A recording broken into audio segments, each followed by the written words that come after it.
And now let's see what happened away from Indian waters.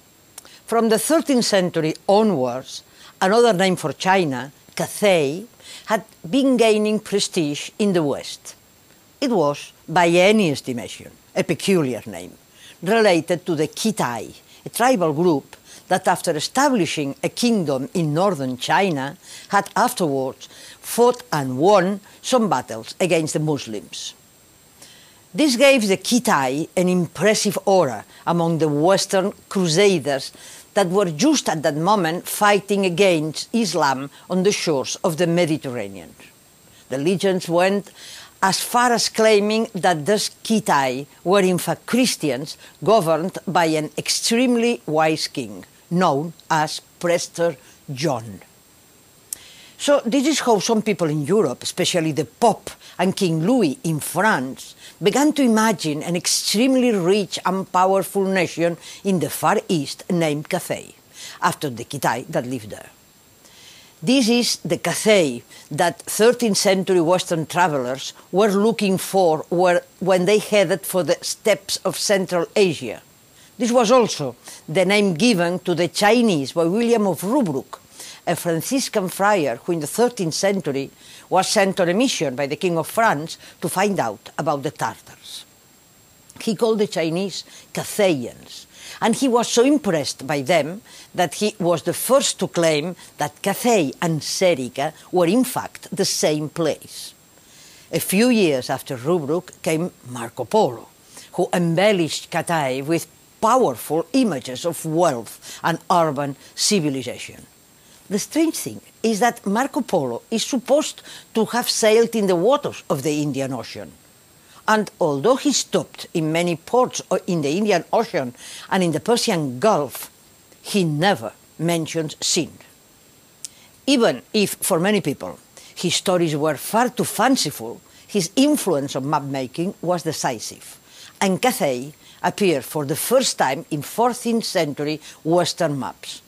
This is the Crescas Catalan map. It clearly shows Catayo in the Asian Far East, with its large capital, its numerous walled cities, and its wise and brilliant king.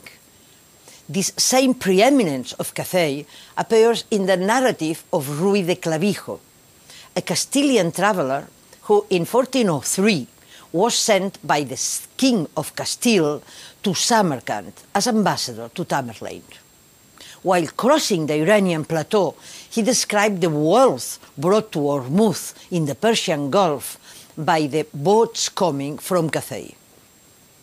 For 15th century Europeans, Cathay was a real entity about which they were gathering real information. Ruy de Clavijo tells of the arrival of Cathayan ambassador to Samarkand court and of the humiliation inflicted on them by Tamerlane. We will again find Cathay in Fra Mauro's map, produced in the mid-15th century. Fra Mauro's map displays an unusual knowledge of navigation in the Indian Ocean, but even so, only Catayo and Serica are displayed in the far corner of Asia, and there is no mention of Sind. China appeared on world maps only after America did. Even in the famous 1506 Walser-Müller map, where an elongated silhouette of America appears shyly in the west for the first time, the fashionable 13th century name of Cathay still lingers in the Far East, together with many other Marco Polo's names like Kinsai, Marco Polo's name for Hangzhou, and Mangi for South China. In fact, those two names, Cathay and Qin, never mix. Cathay never found its way to India, and neither did Qin reach Europe. It is to his great surprise that Vasco da Gama heard of the Qin when he first arrived in India in 1498. On the Malabar coast, he even found Chinese place names left over from former periods of strong commercial contact between the Chinese and the Indians. And when the Portuguese went farther east and were preparing for the conquest of the stronghold of Malacca, the name of Qin was so often mentioned that the King of Portugal felt compelled to tell his envoy, "Ask for the Qins, who they are and what they sell." The name of China appeared for the first time on a map in 1529. Diego de Rivero, who worked with data mainly gathered by the Magellan expedition that first circumnavigated the world, drew a map in which America is still emerging from the waves, while a hesitating China pops up in the Far East. This said, Diego Rivero didn't seem sure of China's exact location of size.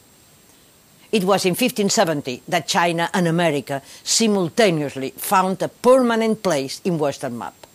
They both appear in the first atlas of the world, prepared by Abraham Ortelius.